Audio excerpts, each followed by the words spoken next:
नमस्ते एवरीवन। आज राष्ट्रपिता महात्मा गांधी और देश के दूसरे प्रधानमंत्री श्री लाल बहादुर शास्त्री जी का जन्मदिन है।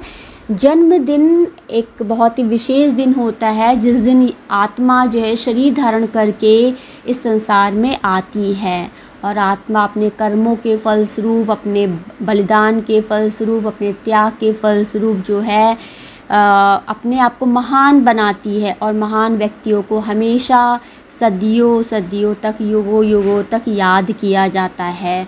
और ऐसे व्यक्तियों का नाम जो है इतिहास में लिखा जाता है और ये राजनीतिक नेता भी हो सकते हैं, हमारे आध्यात्मिक गुरु भी होते हैं और हमारे ऋषि मुनि भी होते हैं।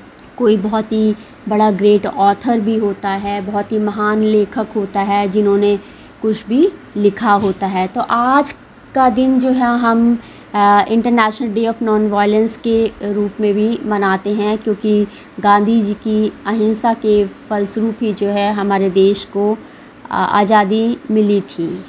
और गांधी जी ने कोई भी पोजीशन जो है नहीं ली थी, इसीलिए हम उन्हें जो है राष्ट्रपिता कहते हैं। वो हमारे देश के जो है राष्ट्रपिता हैं। तो आज सोमवार का दिन है और बाबा भोलेनाथ का दिन है और आज मैं कुछ राम नाम की महिमा के बारे में बताना चाहती हूँ। और मैंने सुना है कि भगवान शंकर भी कहते हैं कि जो भगवान राम की पूजा नहीं करते हैं, मैं उनकी पूजा एक्सेप्ट नहीं करता हूँ, उनकी पूजा स्वीकारता नहीं हूँ। कहा जाता है कि जब आप शिवलिंग की पूजा करते हैं, शिवलिंग पे जल चढ़ाते हैं, तो वहाँ पे शिवलिंग के सामने जो है भगवान राम का जो है फ़ोटो होना चाहिए, उनका कोई भी चित्र होना चाहिए। राम दरबार तात्पर्य मीन्स राम, सीता, लक्ष्मण, उनके चारों भाई और श्री हनुमान जी। तो वहाँ पर जो है ऐसा फ़ोटो होता है। तो हम भगवान शंकर को जब पूजा करते हैं, भगवान शंकर की जब हम पूजा करते हैं तो हम भगवान राम का भी नमन करते हैं। तो कहा जाता है कि जब भी आपके ऊपर कोई विपत्ति आती है, कोई भी आपत्ति आती है, तो भगवान राम का नाम जपिए तो भगवान आपके सारे कष्ट दूर करते हैं। तभी हम लोग बोलते हैं जय जय श्री राम बोलते हैं। तो जब महात्मा गांधी जी को गोली मारी गई थी तो उनके लास्ट वर्ड यही थे, हे राम। तो मैं भी जो हूँ बचपन से जो है हनुमान जी की पूजा कर रही हूँ। मैं भी कानपुर में एक बाबा जागेश्वर मंदिर है, तो वहाँ पे भी मैं रेगुलरली जाती थी जब मैं एमएससी कर रही थी। तो वहाँ पे भी जो है भगवान का जहाँ पे शिवलिंग है उसके सामने जो है राम दरबार की फ़ोटो लगी हुई है। तभी मुझे इस बारे में पता लगा था। तो मैं जब भी भगवान शंकर की पूजा करती हूँ तो भगवान राम का भी साथ में ध्यान करती हूँ। तो मेरी पीएचडी में काफ़ी प्रॉब्लम्स आई, तब मैंने हनुमान जी का ही ध्यान किया और उनसे कहा कि मुझे जो है मेरी जो भी समस्या है उसे सॉल्व करिए। और मेरे 2 बच्चे हैं और मेरे दोनों बच्चों के जब होने वाले थे तब कुछ प्रॉब्लम्स हुई थी। तब भी मैंने जो है पनकी वाले हनुमान मंदिर जो कानपुर में स्थित है वहाँ पर भगवान से प्रार्थना की। तभी जो है मेरे दोनों बच्चे पूरे स्वस्थ हुए। और तो जब भी मेरे ऊपर कोई संकट आता है तो मैं हनुमान जी का ही नाम लेती हूँ। मैं जय जय श्री राम कहती हूँ और जय जय श्री राम प्रभु ही जो है मेरे सारे संकटों को हरते हैं। ऐसा कहा जाता है कि अभी तक जो है इस कलयुग में भी जो है यदि कोई है तो वो हनुमान जी ही हैं। और उनका नाम जपने से, हनुमान जी ने हमेशा ही कहा है कि मेरी पूजा जब भी कोई करेगा तो मेरा नाम न ले बल्कि वो राम राम करे तो मैं खुश होता हूँ। तो राम नाम की अनंत महिमा है और भगवान राम का नाम जपने से सारे कष्ट दूर होते हैं। इसीलिए हम हनुमान चालीसा पढ़ते हैं। हनुमान चालीसा पढ़ने से क्या होता है, हम फियरलेस हो जाते हैं, हमें भय नहीं लगता है, हमारे अंदर एक सकारात्मक ऊर्जा का प्रवाह होता है। कहते हैं कि सुंदरकांड का पाठ जब घर पे किया जाता है तो घर से संकट टल जाता है। और जब भी आपके ऊपर कोई कष्ट आने वाला होता है तो भगवान जो है उस कष्ट का निवारण करते हैं। इसीलिए कहा जाता है अखंड रामायण की जाती है, लोग जो है हवन करते हैं, पूजा करते हैं। तो ये सारी बातें जो है हमारे हमारे पूजा में बताई जाती हैं। तो कोई भी कष्ट आएगा, बट हम पूजा करते हैं, हम भगवान का नाम लेते हैं, तो वो कष्ट जो है वो हमारा उसका निवारण हो जाता है। हमें वो कष्ट पता ही नहीं लगता कि कष्ट का एक बड़ा रूप होता है, एक छोटा रूप होता है। तो एक वो कष्ट हमारा मिनटों में, सेकंडों में जो होता है हमारा ख़त्म हो जाता है। तो यही राम नाम की महिमा है। गांधी जी को हम लोग विशेषतः स्वच्छता के लिए भी जानते हैं। गांधी जी ने सफाई का अभियान चलाया था, और वो अपनी पत्नी के कस्तूरबा जी के साथ थे, और वो टॉयलेट वगैरह भी क्लीन करते थे। और आज जो है हमारे प्रधानमंत्री जी मोदी जी ने भी जो है अभी 2 अक्टूबर के करीब जो है एक स्वच्छता अभियान जो है चलाया है। तो ये बहुत ही अच्छा है, क्योंकि जब कोई एक्टर यदि कुछ कार्य करता है तो उसको लोग फॉलो करते हैं। जब कोई बड़ा नेता जो है वो कार्य करता है उसको फॉलो करते हैं लोग, राष्ट्रपति को, प्रधानमंत्री जी को फॉलो करते हैं। अब जैसे कि कोई भी हीरोइन है तो वो जिस तरह के ड्रेसेस पहनती है तो वो उसी तरह के मार्केट में आते लोग उसको पहनना शुरू कर देते हैं। तो यही होता है कि हमारे सामने एक मॉडल होता है तो हम उनको फॉलो करने लग जाते हैं। तो आज हमारे जो प्रधानमंत्री जी हैं, जो हमारे देश के विकास के लिए अग्रसर हैं, और वो रोज़ नए नए अभियान चला रहे हैं। तो उसी अभियान में जो है पूरा देश जो है सक्रिय है, उनके साथ जो है एकजुट होकर कार्य कर रहा है। तो आज मैं थोड़ा सा स्वच्छता के बारे में भी बात करूंगी। तो सबसे पहला तो है अपने शरीर की स्वच्छता। आप यदि आध्यात्मिक पथ पे हैं, यदि आप आध्यात्मिक पथ पे नहीं भी हैं तो भी जो है आपकी शरीर की स्वच्छता सबसे ज़्यादा महत्वपूर्ण है। यदि आपका घर साफ़ है, आप बहुत बड़े घर में रहते हैं, लेकिन आपका शरीर जो है साफ़ नहीं है, स्वच्छ नहीं है, तो ये बहुत बड़ी बीमारी का कारण होता है। क्योंकि ये चीज़ें जो होती हैं पता नहीं लगती, 1 दिन में, 2 दिन में, ये सब अक्यूमुलेटेड इफ़ेक्ट होता है, जो कि 2 महीने, 3 महीने, 4 महीने, 1 साल में इसका आउटकम आता है। इमीडिएट तो नहीं आता है, लेकिन इसका आउटकम आता है। तो लोग सोचते हैं अरे ऐसे ही ठीक है, ऐसे चल रहा है, सब कुछ ठीक तो है, सब कुछ ठीक तो है, लेकिन अचानक से एट अ सडन जो है हमें आउटकम जब निगेटिव मिलने शुरू हो जाते हैं तब हमें लगता है हाँ देयर इज़ सम मिस्टेक, हमने कुछ गलत कर दिया, कुछ गड़बड़ हो गई, तभी शायद ऐसा हुआ। तो इवन कि मैंने आपको at the feet of the master के बारे में बताया है, तो प्योरिटी का हमें विशेष ध्यान रखना है। इवन कि मैंने श्री शिव महापुराण में भी पढ़ा है कि हाइजीन का जो है बहुत ही विशेष जो है वो ध्यान रखना होता है। काफ़ी बुक्स अवेलेबल हैं जहाँ पर हमें शरीर की स्वच्छता के बारे में बताया जाता है। जब आप पूजा पाठ करते हैं, अब सपोज़ जैसे अब मैं पूजा की तैयारी कर रही हूँ, तो पूजा की तैयारी में 3-4 घंटे लग रहे हैं। यदि आप चैंटिंग कर रहे हैं तो कम से कम जो है आप पूरा प्योरिटी का ध्यान रखिए, टॉयलेट हाइजीन का ध्यान रखिए। तो ये सारी चीज़ें बहुत ही महत्वपूर्ण होती हैं जब हम जप करते हैं, जब हम पूजा करते हैं। तो अब जैसे सपोज़ आपको 4-5 घंटे लग गए पूजा की तैयारी में, भोग लगाने में, श्रृंगार करने, सब करने में लग गए, तो उतनी देर आपने जो है अपनी शरीर की स्वच्छता में क्या क्या विशेष ध्यान दिया, ये सारी बातें बहुत ही महत्वपूर्ण होती हैं। अब देखिए कुछ लोग जैसे होता है कि कथा कराते हैं, सत्यनारायण की कथा कराते हैं, अब पता लगा पूरा आयोजन हो रहा है तो वो लोग व्रत रहते हैं, कथा के बाद ही जो है वो कुछ ग्रहण करते हैं। उसी प्रकार से जो है मल मूत्र त्याग भी बहुत महत्वपूर्ण होता है, ये स्वच्छता में ही आता है। आज देखिए आप पूरा इंडिया में एक विशेष बात ये है कि मैंने बहुत ट्रैवल किया है, बहुत ज़्यादा तो ट्रैवल नहीं किया, लेकिन जब मैं पहले जाती थी तो मैंने बस टॉयलेट का ही बहुत ज़्यादा प्रॉब्लम रहता है। इवन जब हम छोटे थे तो स्कूलों में जो है टॉयलेट्स क्लीन नहीं रहते थे। अब टॉयलेट क्लीन की कोई बात ही नहीं, पानी होगा तभी तो क्लीन होगा, सोप होगा तभी तो क्लीन होगा। तो ये सारी बातें बहुत इम्पॉर्टेंट होती हैं। अब आजकल बड़े बड़े मॉल हैं, वहाँ पे भी आप जाइए तो बहुत सारी चीज़ें हैं। अब जो है वेस्टर्न टॉयलेट जो होता है मल्टीपल यूज़र्स के लिए मेरे ख्याल से ठीक नहीं होता है, और इंडियन टॉयलेट ही बेस्ट होता है। अब रिसर्च इंस्टीट्यूट ले लीजिए, आप कॉलेजेस ले लीजिए, यूनिवर्सिटी में जाइए, बहुत सारी जगह हैं। तो जो भी व्यक्ति जाता है वो ये नहीं सोचता कि दूसरा आने वाले व्यक्ति के लिए हम उसको क्लीन रखें। वो बस होता है कि अपना, अब वो करे भी क्या करे इंसान, अब जब वहाँ पे जैसी अवेलेबिलिटी होगी वैसी तो वो आदमी काम करेगा। अब पता लगा हम किसी कंपटीशन में गए, वहाँ पे पेरेंट्स जाते हैं बच्चों के साथ में, अब पेरेंट्स को भी कितना परेशानी होता है, बच्चों को तो होता ही होता है। अब हॉस्टल्स हैं, यहाँ हैं, तो देखिए आप बड़े बड़े आयोजन कर लीजिए, घर में भी आप चाहे जितने अच्छे वस्त्र पहन लीजिए, यदि आपका टॉयलेट क्लीन नहीं है, किचन और एक टॉयलेट, घर के पूजा घर, ये सब बहुत ही महत्वपूर्ण स्थान होते हैं, तो ये सब क्लीन होना बहुत आवश्यक होता है। तो शरीर से, जैसे कहते हैं ना घर में कूड़ा है बदबू आ रही है, उसी तरह से यदि शरीर के अंदर यदि मल इकट्ठा है, वो 4-5 दिन है, कॉन्स्टिपेशन है, तो वो भी शरीर के लिए अच्छा नहीं है। तो मल मूत्र त्याग बहुत इम्पॉर्टेंट है, इसका डिस्पोजल बहुत इम्पॉर्टेंट है।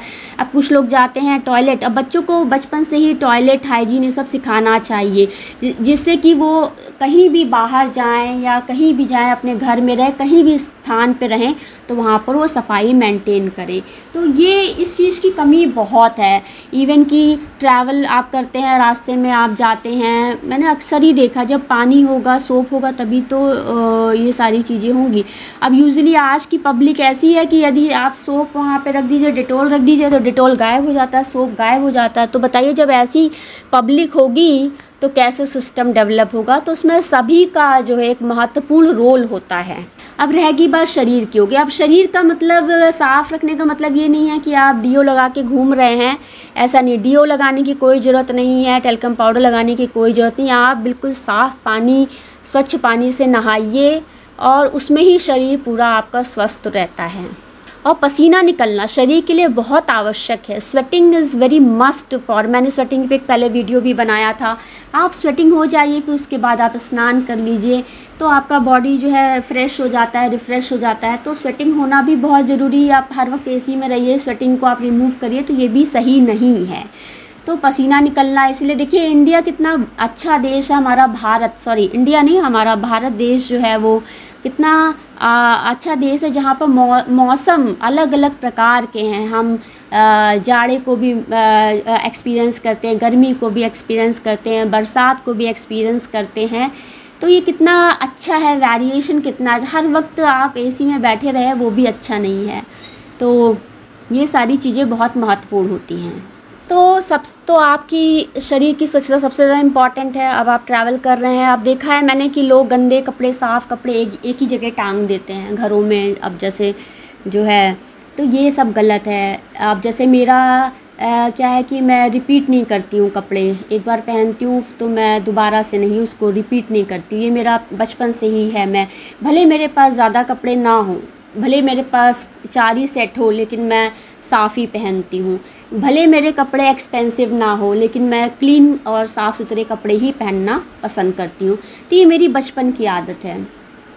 और मेरी आदत ये है कि मैं क्लीनिंग का काम ये सब करने के बाद जो है मैं नहा धो लेती हूँ, फिर उसके बाद मैं और क्लीनिंग का काम नहीं करती हूँ, क्योंकि मुझे पूजा वगैरह करनी रहती है। तो मेरा इसी तरह रहता है।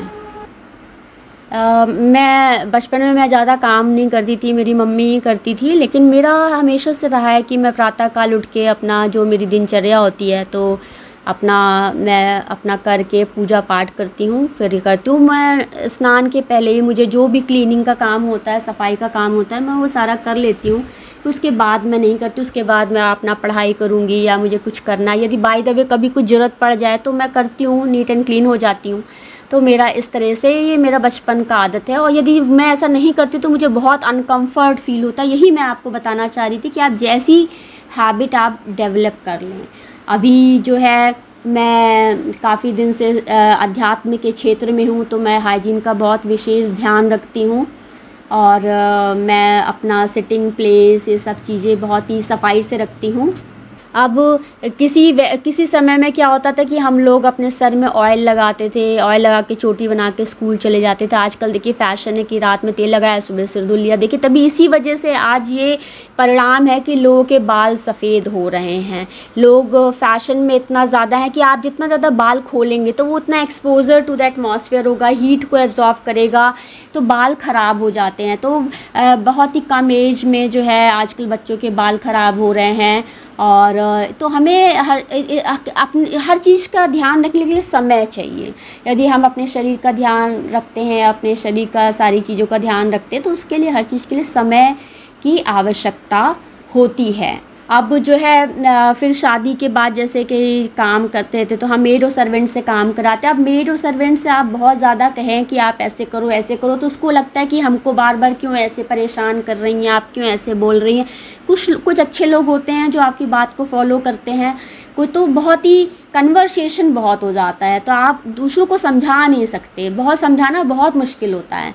क्योंकि जब आदमी खुद करता है तब वो सीखता है। तो ये चीज़ें बहुत ही इम्पॉर्टेंट होती हैं। कुछ लोग तो समझ जाते हैं, कुछ लोग उसको नेगेटिव ले लेते हैं। तो अच्छा ये है कि आप अपने स्वयं से अपनी सारी चीज़ें करिए, तो ये रहता है। मेरा अपना अलग वर्किंग स्टाइल है। अब जैसे आजकल मैं सारी चीज़ें करती हूँ, तो अब जैसे मेरे आंगन में पत्तियाँ निकलती हैं, पत्तियाँ झड़ती हैं, तो मैंने बकेट्स अलग अलग बना रखी हैं। तो मैं इन पत्तियों को जब भी झाड़ू लगाई तो उसको उस बकेट में इकट्ठा कर लिया। अब जैसे कि मेरे मंदिर में फूल निकलते हैं तो सूखे हुए फूल जो है मैं एक दूसरी बकेट में इकट्ठा कर लेती हूँ।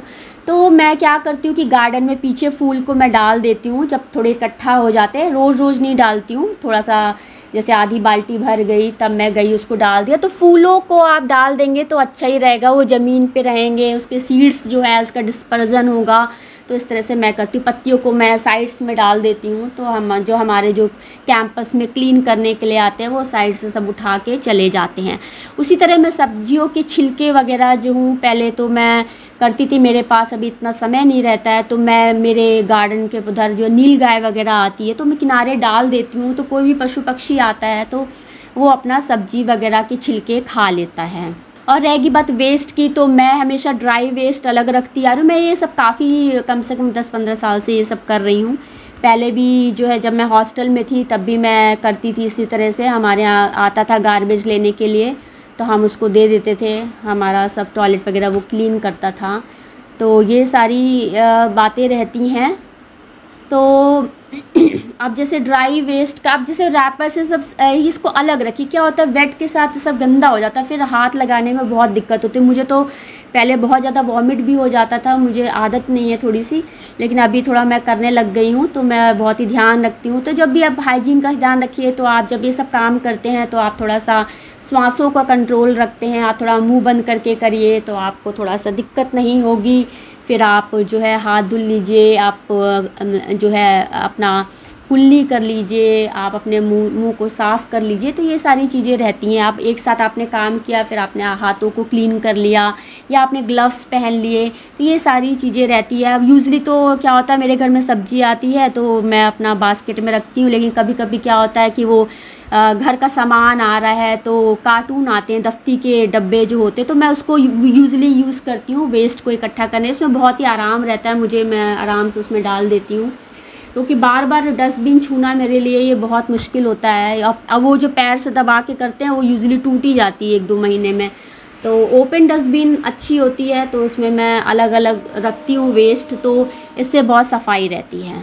और फिर मैं उसको नॉट बना के अलग कर देती हूँ, तो अलग अलग करने का मुश्किल नहीं रहता है। जो हमारे यहाँ गार्बेज इकट्ठा करने आते हैं उनको भी तकलीफ़ नहीं होती है, हमें भी तकलीफ़ नहीं होती है। कभी कभी बच्चों को बता दिया है कि ऐसे से अलग अलग करना है, कभी कभी बच्चे गड़बड़ी भी कर देते हैं। पता लगा प्लास्टिक वाले में फ्रूट्स ढक के छिलके डाल दिए, तो उनको बताना पड़ता है, उनको सिखाना पड़ता है। तो ये सारी चीज़ें हैं।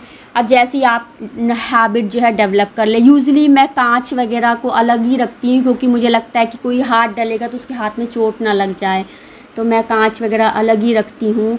ये नहीं कि उसी में मैं डाल दी। इवन कि मैं कील का भी ध्यान रखती हूँ। इवन कि मैं नारियल जैसे तोड़ते हैं तो नारियल का छिलका बहुत ही हार्ड होता है, तो मैं उसमें मिक्स नहीं करती। मुझे लगता है कि कोई गाय या पशु पक्षी खाएगा तो उसे दिक्कत हो जाएगी, उसके गले में चला जाएगा। तो हमें ध्यान रखना, पशु पक्षी गए वो कुछ भी खाते हैं, देखिए कितनी सारी गायें, कितने सारे पशु पक्षी वो खाते हैं, उनके स्टमक में प्रॉब्लम आ जाती है, वो घायल हो जाते हैं।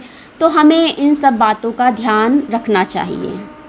तो स्वच्छता पे हम बहुत कुछ बोल सकते हैं। अब जैसे सपोज़ आपने अपना घर साफ़ रखा, एक घर का कोने का कूड़ा उठाया, दूसरी तरफ आपने डाल दिया, दूसरे का तीसरे, इस तरह से तो बहुत गंदगी हो जाती है। तो वेस्ट डिस्पोज़ल बहुत ही इम्पॉर्टेंट होता है। अब आप मंथली क्लीन करिए, कभी समय नहीं है तो किसी दिन एक आपने रूम क्लीन कर लिया, किसी दिन दूसरा कमरा कर लिया, कभी किचन साफ़ कर लिया, कभी डस्टिंग कर ली।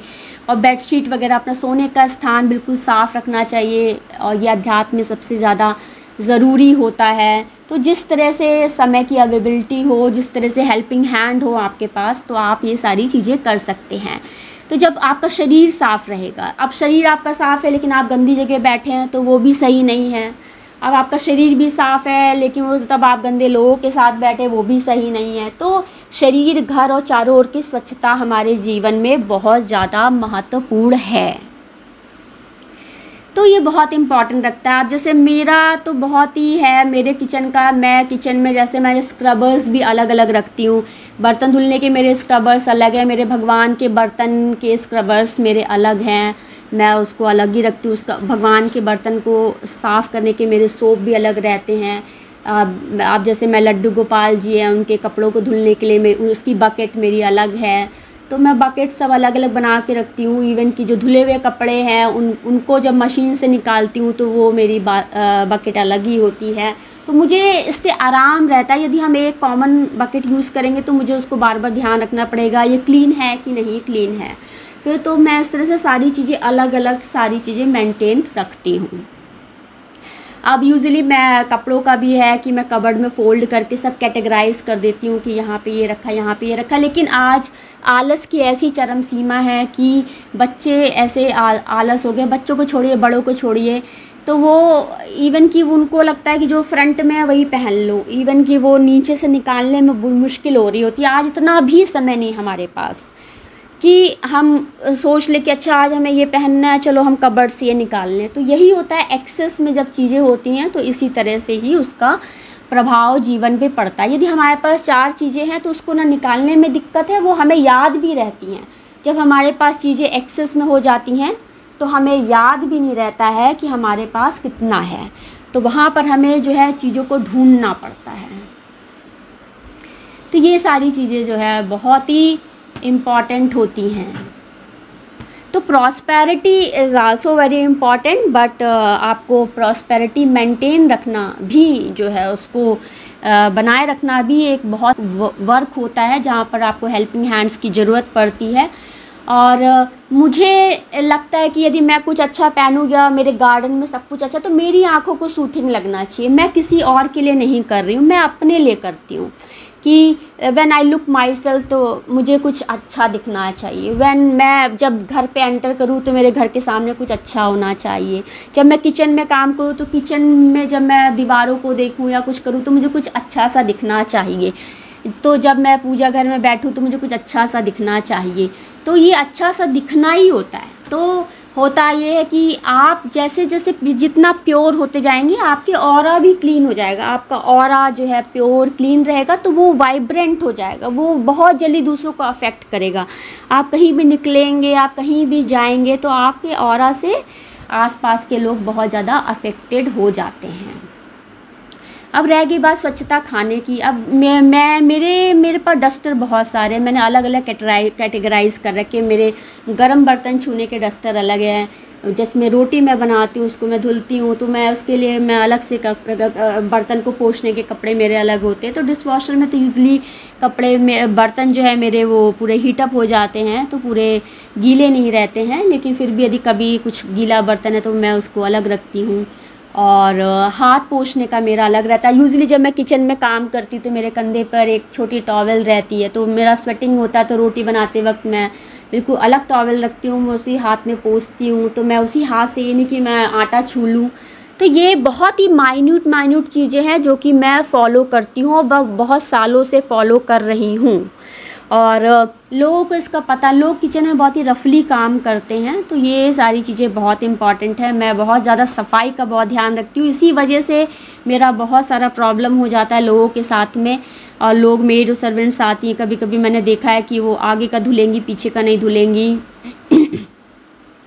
कभी उन्होंने ऐसे ही रख दिया। तो बहुत ही ट्रस्ट की बात होती है कि जितना आपका ट्रस्ट है आप उस हिसाब से लोग काम करते हैं। लेकिन करे भी क्या करे, समय की अवेलेबिलिटी के अकॉर्डिंग ही आदमी काम करता है। लेकिन इसका मतलब ये नहीं कि हम जूठे बर्तन में खा लेंगे और या ऐसा कर लेंगे। कभी कभी होता है तबीयत बहुत ख़राब है और आपसे कार्य ही नहीं हो रहा है, तब आप क्या करेंगे बताइए। तो फिर वहाँ पे शॉर्टकट्स अपनाने पड़ते हैं। तो परिस्थितियाँ देखिए आपसे क्या कराती हैं। तो ये सारी चीज़ें बहुत ही महत्वपूर्ण होती हैं, बहुत ही इम्पॉर्टेंट होती हैं। लेकिन फिर भी यदि आप किसी चीज़ को फॉलो कर रहे हैं तो भगवान आपका साथ देता है और वो सारी चीज़ें फॉलो होती हैं। तो हमें सफाई का विशेषता ध्यान रखना है। लेकिन ये होता है घर चाहे 4 कमरों का हो चाहे 6 कमरों का हो, लेकिन यदि आप 1 दिन 2 दिन ध्यान ना दें तो देखिए जाले हो जाते हैं। अब देखिए जालों में क्या है, वहाँ पे जो है मकड़ी आ जाती है, छिपकली आ जाती है। यदि खिड़कियों के पास देखिए कितने सारे चींटे आ जाते हैं। तो एनिमल्स तो भगवान ने बनाए हैं, तो ये जहाँ पे सबस्ट्रेट होगा वहाँ पर एनिमल तो आएगा ही। वहाँ पे कोई ना पशु पक्षी आएगा। तो लोग कहते हैं ना कोई भी चीज़ पड़ा है तो उसको डीनाइट्रीफाइंग बैक्टीरिया आ जाएंगे, फंगस आ जाएगा, कोई भी कीड़ा आ जाएगा उसको खाएगा। तो ये प्रकृति ने बनाया हुआ है, ये डिसइंटीग्रेशन का फिनोमेना है। अब जैसे मेरे गार्डन में सांप मर गया, अब पता लगा कि बोल रहे हैं कि किसी को बुलाएंगे फिकवाएंगे, तो आपको सिंपली उसमें मिट्टी डाल देनी है, तो जिससे उसमें कीड़े नहीं लगेंगे, बदबू नहीं आएगी, 1-2 दिन में वो जो है मट्टी में दब जाएगा। तो ये सब सफाई का ध्यान रखना पड़ता है। तो आप जितना सफाई का ध्यान रखेंगे उतनी अच्छी एनर्जी आपके अंदर भी प्रवेश करेगी, आपके घर में प्रवेश करेगी, और इससे आपके सराउंडिंग में सबको उसका प्रभाव पड़ेगा, आपके परिवारजनों पे प्रभाव पड़ेगा। तो स्वच्छता पे बहुत कुछ है बोलने के लिए। और मेरा जो काम करने का वर्किंग स्टाइल है, तो उसमें लोगों को बहुत ज़्यादा वो हो जाता है कि ये बहुत ज़्यादा ऐसे कहती हैं। तो ठीक है, जिसको अच्छा लगेगा करेगा, जिसको नहीं लगेगा अच्छा। तो ये सब चीज़ें एक इवोल्यूशन प्रोसेस होता है। हम इधर से शुरू करते हैं, धीमे धीमे करते करते यहाँ आते हैं, फिर धीमे धीमे करते वहाँ आते हैं।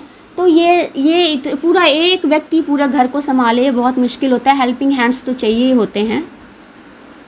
तो फाइनली हम यही कहना चाहते हैं कि अब जैसे सपोज़ मैं हूँ, मंदिर गई सुबह, फिर वहाँ से आई, 4-5 घंटे हो गए, उतनी देर में मल मूत्र का त्याग नहीं करती हूँ। मेरी जब पूजा ख़त्म हो जाती है, मैं भोग लगा लेती हूँ, तब इस तरह से हम जो है कार्य करते हैं। तो ये सब चीज़ें जो है आप किताबों में पढ़िए, मैंने पढ़ी हैं और ये सारी चीज़ें फॉलो कर रहे हैं। पहले जब मैं छोटी थी तब मैंने ये पढ़ा भी नहीं था, लेकिन ये अपनी खुद का जो है अपना इंट्यूशन होता है, खुद की अपनी बॉडी आपको बताती कि आपको क्या करना है। आपको नहीं पता होता, बाद में आपको रीज़न्स जो है पता लगते हैं कि अच्छा ऐसा क्यों हो रहा था, ऐसा क्यों हो रहा था। तो ये सारी चीज़ें बहुत ही मैटर करती हैं।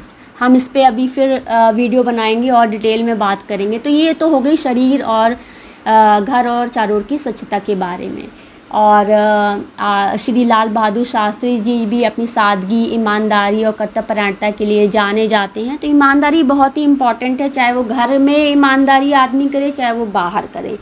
तो चाहे वो ऑफिस हो, चाहे कोई भी एनी वर्किंग प्लेस, इंसान खुद से ईमानदार होना चाहिए। ज़रूरी नहीं है कि काम करने में ईमानदारी, बोलने में ईमानदारी, सोचने में ईमानदारी, हर चीज़ में ईमानदारी की आवश्यकता है। सादगी क्या है? सादगी जो होता है ना कि सिंप्लिसिटी होती है। अब ठीक है, कभी कभी आप कुछ पहनते हैं तो वो भी आपका बहुत दिखता है, लेकिन कभी कभी देखिए चाहे आप जितना भी अच्छा पहन लीजिए, लेकिन कोई व्यक्ति इतना अच्छा नहीं लग रहा होता। तो कहते हैं ना शरीर की चमक, जैसे क्या होता है जब कोई भी बहुत तेज़, हम लोग पढ़ते थे, कोई बहुत ही तेजवान व्यक्ति हो जो कि बहुत ही प्रकाश हो, उसके चेहरे पे बहुत ही प्रकाश हो, तो उसका प्रभाव जो है दूसरों पे पड़ता है। अब जैसे देखिए सूर्य भगवान है, हम जैसे ही वो अपना तेज करते हैं तो हम अपनी आंखें नीचे कर लेते हैं, क्योंकि इतना तेज प्रकाश जो है हमारी आँखों को जो है वो हम सहन नहीं कर सकते हैं। तो उसी तरह से इंसान जो व्यक्ति का जो है तेज होता है, उसके मुख का तेज होता है, जो सामने वाले व्यक्ति जो है फेस नहीं कर सकते।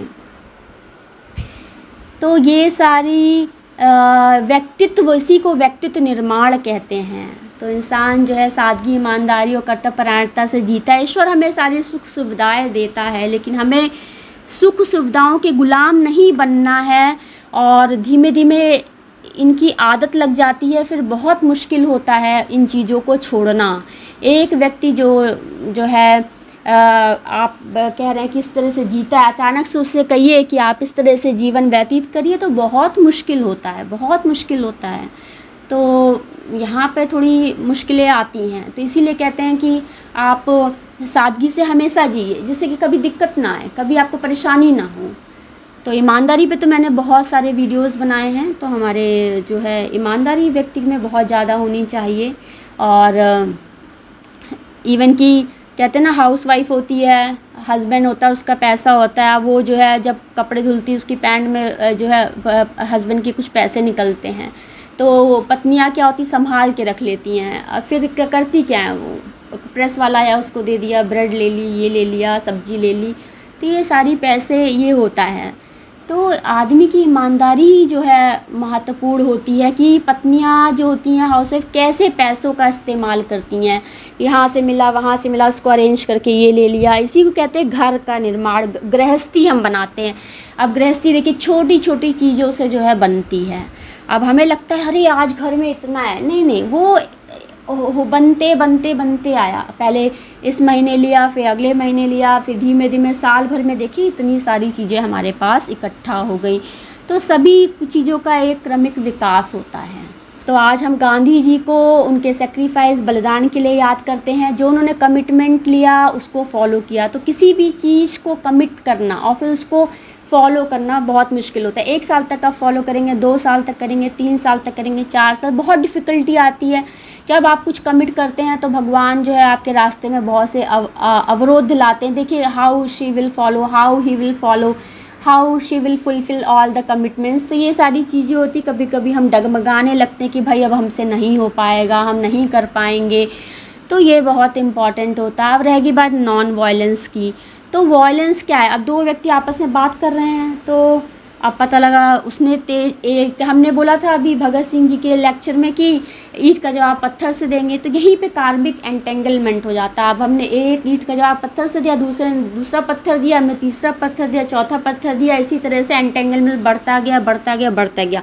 हम इस जन्म में मिले, हम फिर उस जन्म में मिले, ऐसे ही चलता रहेगा। तो आप नॉन वायलेंस को फॉलो करिए। अब कभी कभी क्या होता है, कोई व्यक्ति तेज़ आवाज़ में बोल देता है, क्या करे, कुछ तो अपोजिशन के लिए कुछ तो हथियार लेना ही पड़ता है। तो आप उस सर्कमस्टेंसेस को, सिचुएशन को हटाना चाहिए, वहाँ से हट जाइए आप। तो ये सबसे बेस्ट है। लेकिन आप लगातार सोचते तो जा ही रहे हैं, तो एनर्जी आप थॉट लेवल पे तो लिंक्ड हो ही जाते हैं। तो ये इन सब चीज़ों से हटने के लिए यही रहता है, क्योंकि 1 दिन होगा, 2 दिन होगा, फिर 3 दिन लगातार वही सारी चीज़ें जो हैं आपको बहुत ही स्ट्रेस देंगी, आपको बहुत ही तनाव देंगी। तो इन सब चीज़ों पे ध्यान देना होता है। गांधी जी टाइम के पंक्चुअल थे। किसी भी व्यक्ति की सफलता के पीछे उसकी पंक्चुअलिटी बहुत ही कार्य करती है। लेकिन व्यक्ति जो है, अब देखिए 40 साल का हो गया, 50 साल का, जीवन भर वो टाइम को फॉलो करता गया, कम से कम एटलीस्ट अब वो सुकून से रहना चाहता है और जो है इत्मीनान से रहना चाहता है। तो कभी तो लगता है ना कि जीवन के कुछ क्षणों में हमें आराम चाहिए।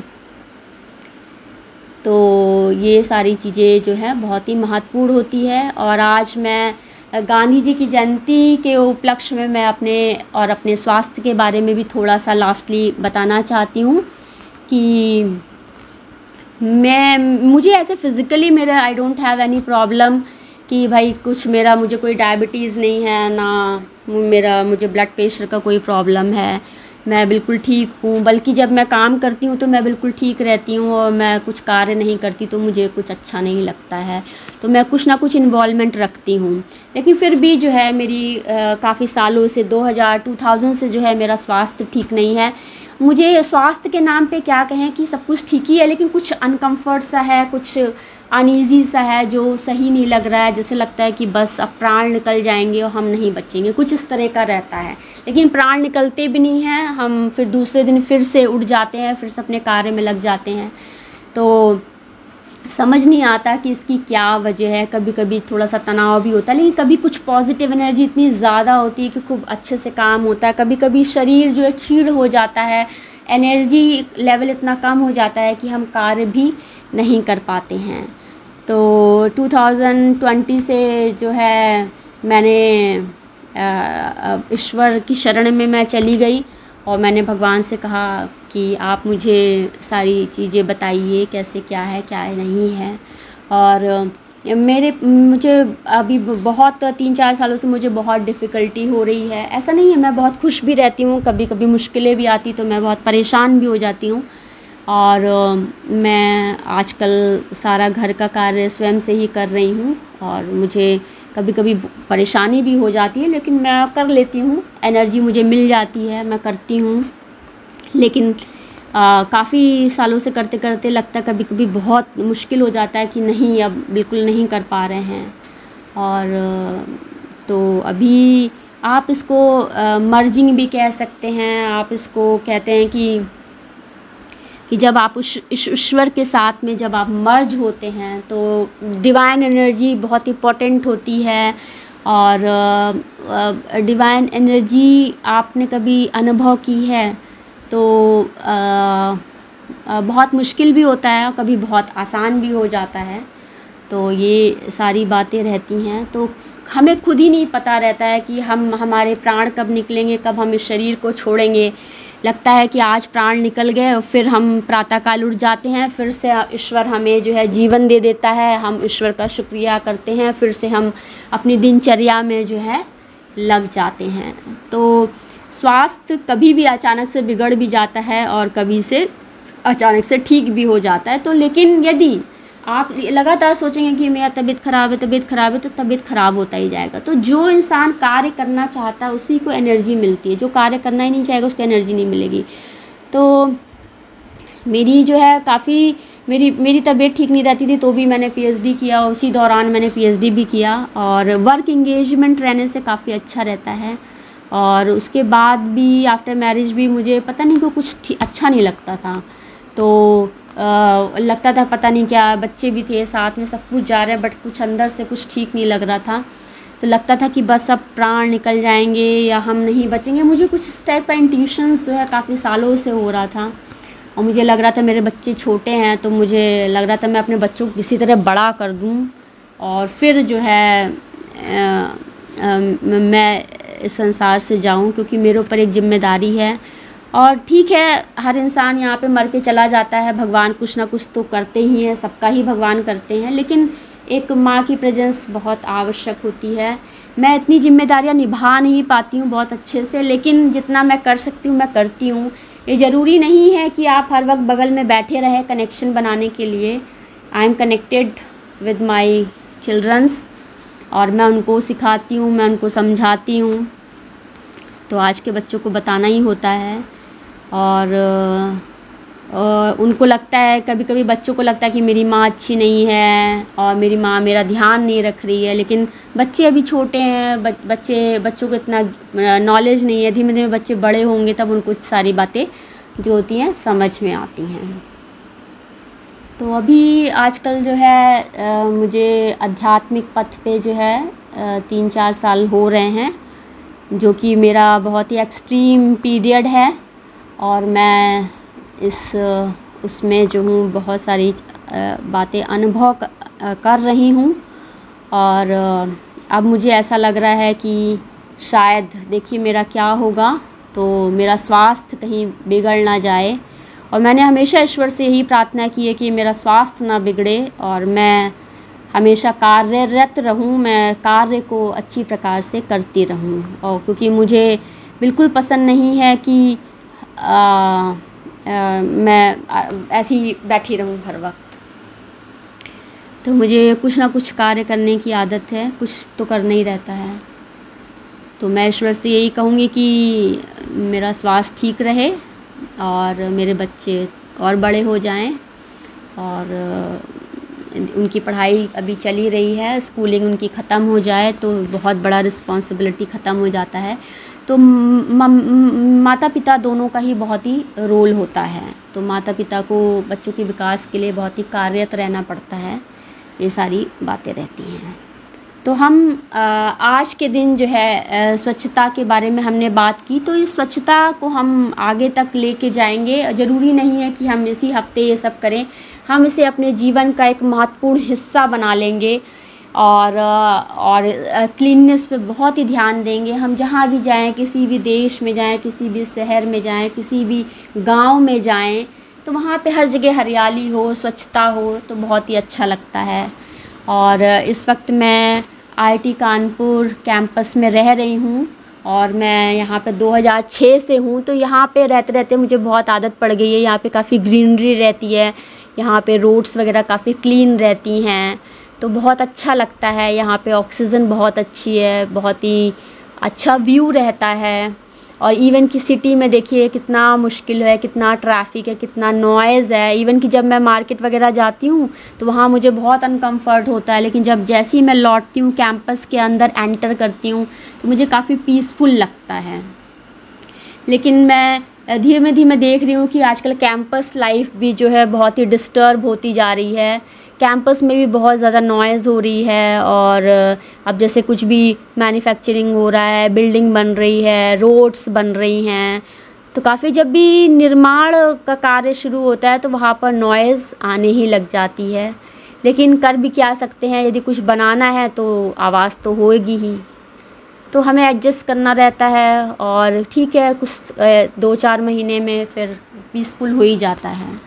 तो हर व्यक्ति को एक पीसफुल एनवायरनमेंट चाहिए, और एनवायरनमेंट तो चाहिए, लेकिन अपने अंदर एक मन की शांति चाहिए होती है। जब तक आपके अंदर मन की शांति नहीं है तब तक कुछ नहीं हो सकता है। तो हमें इसी चीज़ पे कार्य करना है। तो हम फिर से लास्टली जो है गांधी जी को याद करेंगे, श्री लाल बहादुर शास्त्री जी को याद करेंगे, और एक बार मैं फिर से भगवान राम का नाम लूँगी। जय जय श्री राम, जय जय श्री राम, जय जय श्री राम।